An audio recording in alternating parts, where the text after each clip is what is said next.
Bonjour à tous et à tous. Merci de suivre ma chaîne YouTube. Merci pour vous tous qui êtes abonnés sur ma chaîne et merci de regarder cette vidéo.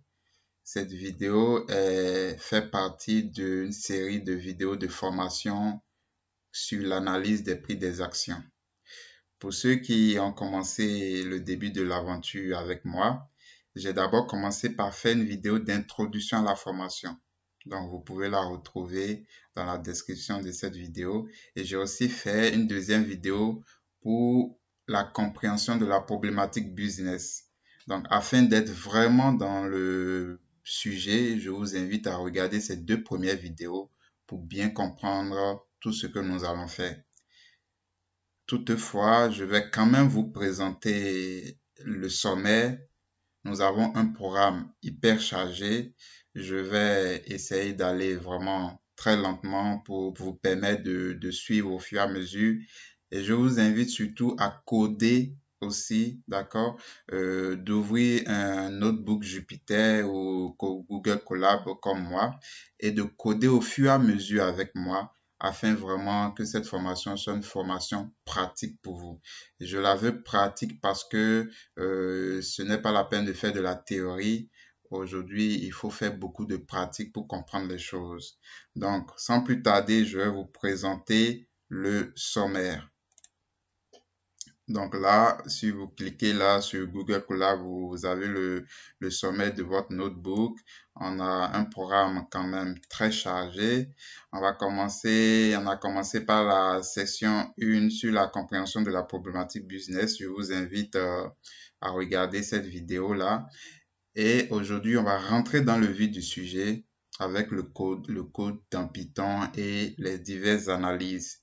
Donc, la session 2, elle est consacrée à l'importation des librairies des données. Nous ferons également dans cette section une analyse exploratoire des données pour nous permettre de vraiment comprendre ces données dans leur globalité.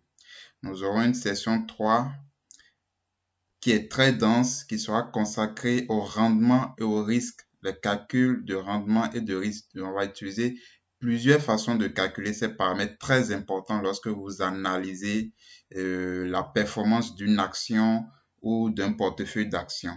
Donc, nous allons commencer par calculer les rendements, calculer ce qu'on appelle la volatilité d'un investissement, le ratio de Sharpe, le ratio de Sortino, qui est une variante du ratio de Sharpe, comme nous allons le voir. Nous allons vérifier si nos rendements sont normalement distribués, donc à partir des tests statistiques et d'autres paramètres statistiques. Nous allons calculer des paramètres beaucoup plus robustes pour mesurer le risque d'une action, d'un portefeuille, à savoir la valeur à risque et la valeur conditionnelle à risque.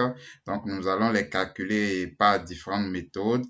Nous allons calculer deux paramètres très importants en matière d'analyse de performance d'un portefeuille, bêta et alpha. Nous allons découvrir ensemble ce que c'est. Nous allons calculer le rendement attendu pour un investissement. Lorsque vous faites un investissement, quel rendement, à quel taux de, et quel pourcentage, voilà, quel gain vous pouvez attendre par rapport par rapport à cet investissement. Et ça, nous allons utiliser un modèle qui est vraiment beaucoup utilisé dans le monde de la finance. Nous allons le découvrir. Dans la session 4, nous allons passer à la création, à l'analyse et à l'optimisation des portefeuilles d'actifs avec Python. Donc, nous allons d'abord créer divers types de portefeuilles. Je vais vous montrer comment créer un portefeuille à pondération égale, un portefeuille à pondération selon la capitalisation boursière, un portefeuille à poids généré aléatoirement. Nous allons aussi calculer la volatilité d'un portefeuille parce que une chose est de savoir calculer la volatilité d'une action individuelle, mais une autre chose est de pouvoir calculer la volatilité d'un portefeuille, le portefeuille étant un ensemble d'actions. Nous allons voir tout ça ensemble. Nous allons vraiment coder pour nous rendre la tâche simple, créer des fonctions afin de ne pas répéter du code, de ne pas copier du code à chaque fois. Donc, ce sera vraiment hyper pratique. En session 5, la dernière session, enfin, nous allons voir vraiment des modèles simples pour faire la modélisation de prix des actions, d'accord? Avant de commencer par parler du machine learning, du deep learning, il faut quand même essayer des modèles quand même qui sont plus ou moins simples et pouvoir les apprécier et pouvoir déterminer si vous avez une nécessité d'appliquer des modèles de machine learning ou de deep learning. Donc voilà un peu le sommet de notre programme. C'est très chargé. Nous aurons plusieurs vidéos pour cette formation-là. Donc je vous invite à vous abonner à ma chaîne YouTube, à activer la cloche de notification pour ne rater aucune vidéo. Une nouvelle vidéo sera postée chaque mercredi à 10 heures. Veuillez vraiment prendre toutes les dispositions pour ne rater aucune vidéo parce que les vidéos vont s'enchaîner. Donc, si vous n'aviez pas suivi une précédente vidéo, ce sera vraiment très difficile de comprendre la suite. Donc, sans plus tarder, nous allons vraiment commencer maintenant par importer nos divers outils. Donc, en matière de librairie, déjà, il faut savoir que nous aurons besoin de deux librairies principales, d'accord, pour faire notre étude. Pfolio de Quantopian et PyPortfolio qui va nous permettre d'optimiser les portefeuilles, d'accord? Ces deux librairies sont des librairies qui sont très utilisées dans le monde de la finance, surtout dans le secteur boursier par les gestionnaires de portefeuille. Donc, je vais vous initier à ces deux librairies afin que vous aussi, vous puissiez entrer dans la peau d'un analyste quantitatif. Donc là, je les ai mis en commentaire pour ne pas les importer d'abord parce que je vais les importer lorsque nous en aurons besoin. Après ça, comme librairie, vous avez les fondamentales plutôt Pandas, NumPy, Matplotlib, d'accord, pour la visualisation, Seaborn, d'accord, qui permet de faire des graphiques très jolis et des graphiques statistiques. Et une fonction très importante, c'est Data Reader qui va nous permettre d'aller chercher la donnée, d'accord, sur la plateforme Yahoo Finance. Nous allons importer Daytime, Plotly qui va nous permettre de faire des visualisations interactives, d'accord, des graphiques interactifs. C'est très intéressant lorsque vous travaillez avec des données financières de pouvoir faire des graphiques interactifs, d'accord, pour bien analyser vos résultats. Nous allons faire beaucoup de statistiques, donc il y a des fonctions que nous allons importer de scipy.stat. Donc, Shapiro, Jacques Béra pour faire des tests statistiques. Nous allons faire de la régression linéaire. Nous allons aussi importer la fonction mean squared error pour calculer l'erreur quadratique moyenne. Donc, lorsque vous faites un modèle, d'accord, il est très important d'évaluer ce modèle-là. Alors, l'une des façons de le faire, c'est de pouvoir calculer ce qu'on appelle l'erreur quadratique moyenne, qui n'est que, en fait, l'écart entre les valeurs prédites par votre modèle et les valeurs réelles. Donc, de cette fonction de sklearn.métrique, du module métrique de sklearn. Donc, nous allons faire de la standardisation de données. Donc, il faut importer la fonction standard scalar du module preprocessing. Et vous voyez ces fonctions que j'ai mis en commentaire là, ce sont des fonctions que nous allons utiliser pour l'optimisation des portefeuilles, d'accord? Donc, vu que je ne les ai pas encore installés dans mon notebook, je vais les mettre en commentaire afin de ne pas avoir d'erreur. Donc, c'est plusieurs fonctions ici, vous voyez, qui vont nous permettre de faire les calculs aisément. Et pour finir, nous allons travailler aussi avec la librairie StatsModel, d'accord? Pour faire justement dans la section 5, nous allons vraiment utiliser les fonctionnalités de cette librairie pour faire du lissage exponentiel, de la moyenne en mobile, etc. D'accord? Donc, les deux dernières lignes, c'est juste pour ne pas afficher des messages, ce ne sont pas des messages d'erreur, mais parfois lorsque vous exécutez des codes, ça génère des messages dont vous n'avez pas forcément besoin. On va ignorer ces messages et ne pas les afficher. Donc, voilà un peu les outils que nous allons utiliser. Si au cours du travail, si nous aurions besoin d'un autre outil, je vais l'importer et vous expliquer pourquoi j'importe cet outil ou cette fonctionnalité. Donc, j'exécute ce code-là. Il va prendre un peu de temps pour s'exécuter vu que c'est ma première connexion. Donc, je rappelle que vous pouvez travailler aussi bien dans Notebook, d'Anaconda que dans Google Colab. Dans Google Colab, moi, je préfère travailler dessus parce que c'est très facile déjà. Et il y a plusieurs déjà librairies qui sont déjà préinstallées, d'accord? Donc, c'est directement connecté au Drive, donc c'est plus facile. Mais le même travail peut être fait aussi dans Anaconda. Donc, voici les outils dont nous avons besoin pour ce travail, pour cette étude, sont maintenant importés. Nous allons passer maintenant à la collecte des données. Alors, nous voulons travailler avec des données boursières, d'accord? Ici, pour cette formation, j'ai choisi quand même quelques entreprises américaines qui sont très importantes, à savoir Google, Apple, Microsoft, Amazon, Facebook et Tesla, d'accord? Qui font partie des plus grandes entreprises du monde. Et il y a aussi ce qu'on appelle l'indice S&P 500, d'accord, qui est l'indice de référence du marché aux États-Unis, d'accord. Vous savez, en bourse, il y a les actions individuelles, donc Google, Facebook, Amazon, et Tesla, etc. Il y a des actions individuelles qui sont détenues par des entreprises. Maintenant, chaque marché, d'accord, a aussi ce qu'on appelle un indice de référence. Alors, pour les États-Unis, c'est le S&P 500 qui regroupe les 500 plus grandes entreprises américaines en termes de capitalisation boursière, d'accord? En France, vous avez l'indice de référence, c'est le CAC 40, d'accord, si je me trompe. En Chine, vous avez aussi un indice de référence en Espagne, en Allemagne, etc. Donc, chaque marché a un indice de référence, d'accord, qui regroupe plusieurs pays, plusieurs entreprises plutôt.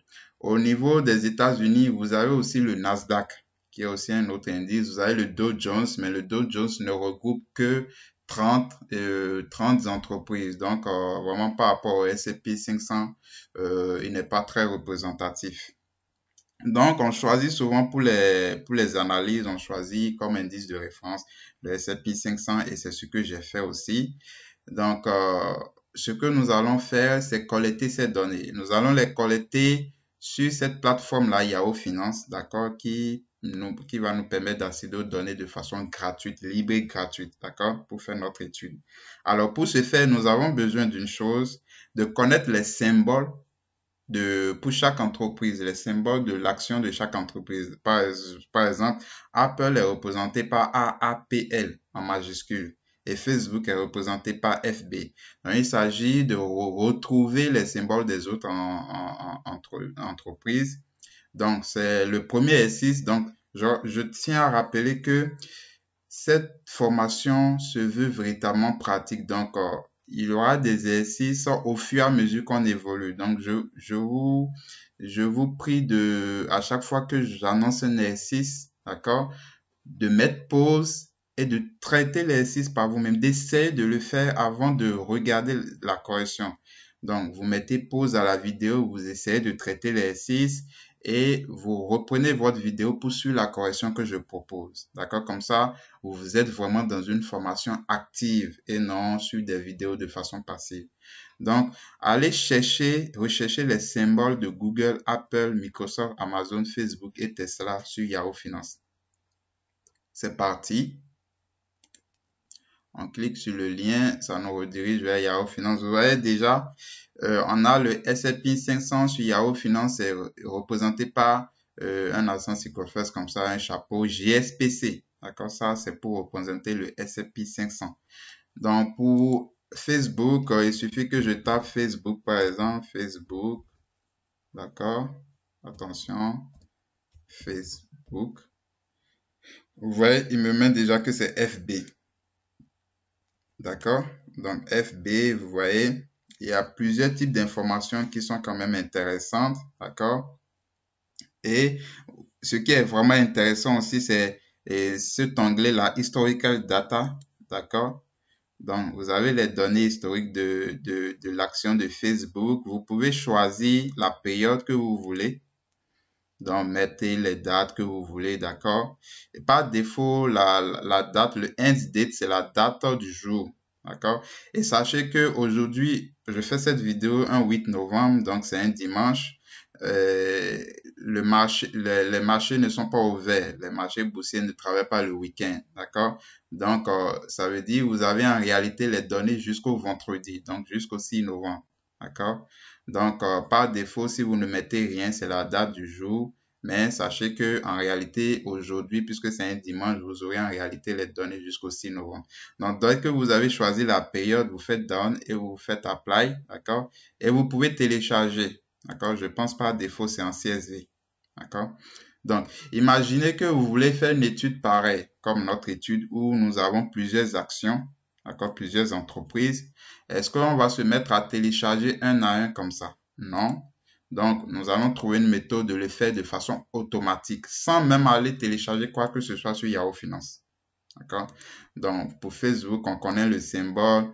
Pour Amazon, le symbole, c'est tout simple. Vous mettez Amazon. D'accord? Vous voyez déjà, c'est AMZN. D'accord? Etc. Donc, vous pouvez trouver n'importe quelle entreprise, je pense, qui est cotée en bourse sur Yahoo Finance. D'accord? Alors, on retourne dans notre notebook. Donc, voici l'étape 2. Ce sera l'étape 1, c'est rechercher les symboles sur Yahoo Finance. Voici les symboles dans Apple, APL, Microsoft, MSFT, etc. D'accord? Et nous finissons par l'indice du marché qui est JSPC. Donc, nous allons les stocker dans une liste. D'accord? Qu'on va appeler symbole. Donc, symbole égale. Et je vais tout simplement les stocker dans cette liste symbole. Donc, AAPL, MSFT, AMZN, Google. Donc, ça, c'est pour Google.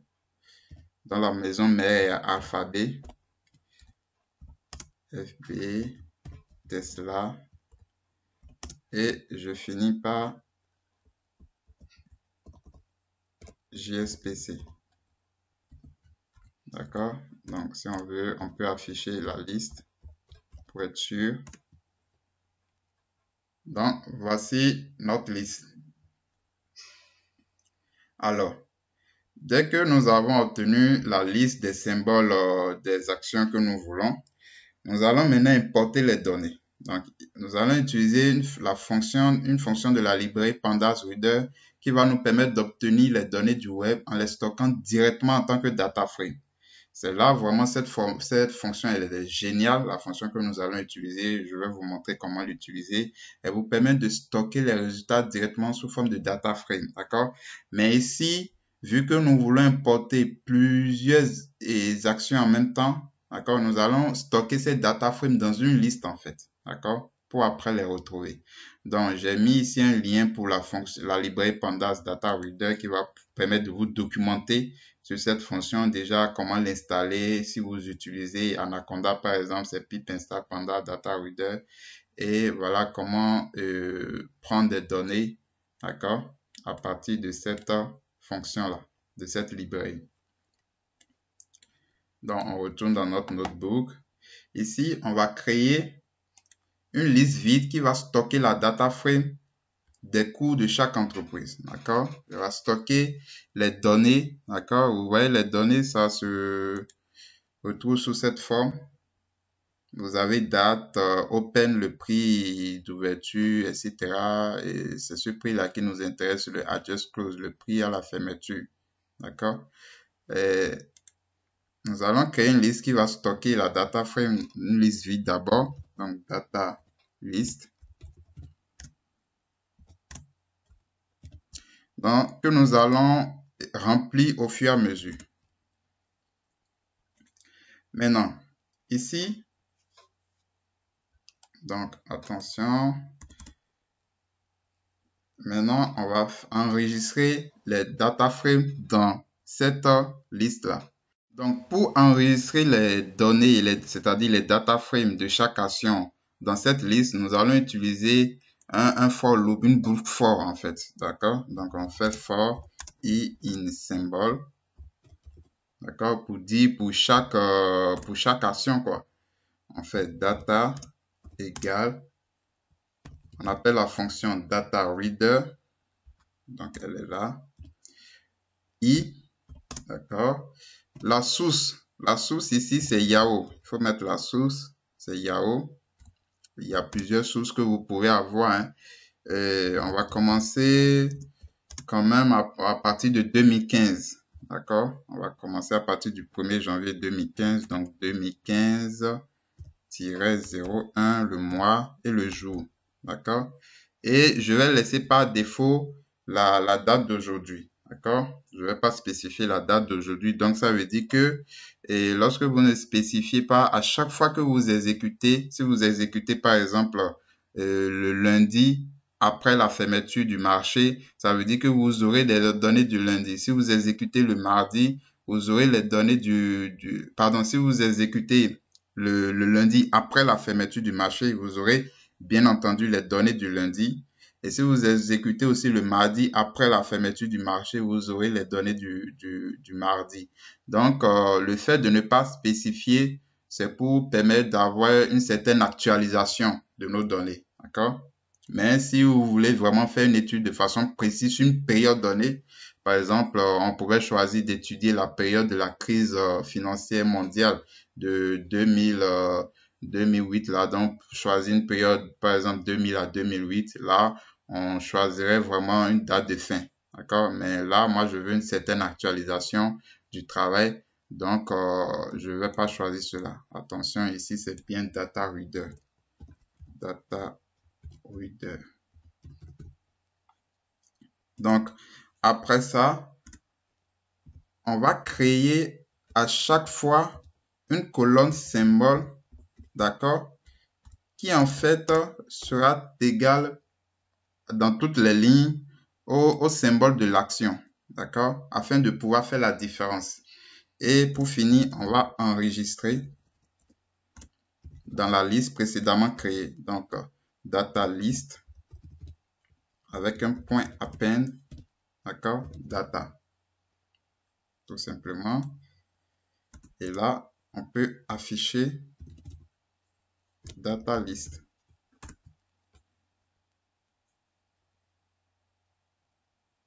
Voilà. Donc, vous voyez, vous avez une liste de data frames. D'accord? La première data frame est pour Apple, la deuxième pour Microsoft, la troisième pour Amazon, pour Google, Facebook, Tesla et pour l'indice de marché. Donc, on a bien et bien une liste de data frames. D'accord? Donc, voici la première étape, vraiment la première partie importante de notre travail, c'est la collecte des données et nous venons de le faire. Je vous remercie d'avoir suivi la vidéo. Je vous prie de coder au fur et à mesure avec moi, de reprendre à chaque fois. Si vous avez des difficultés avec le code, vous pouvez les mettre en commentaire, je répondrai et je réponds toujours aux commentaires. Et à bientôt pour la prochaine vidéo. N'oubliez pas de vous abonner, d'activer la cloche de notification. Je vous remercie et à bientôt.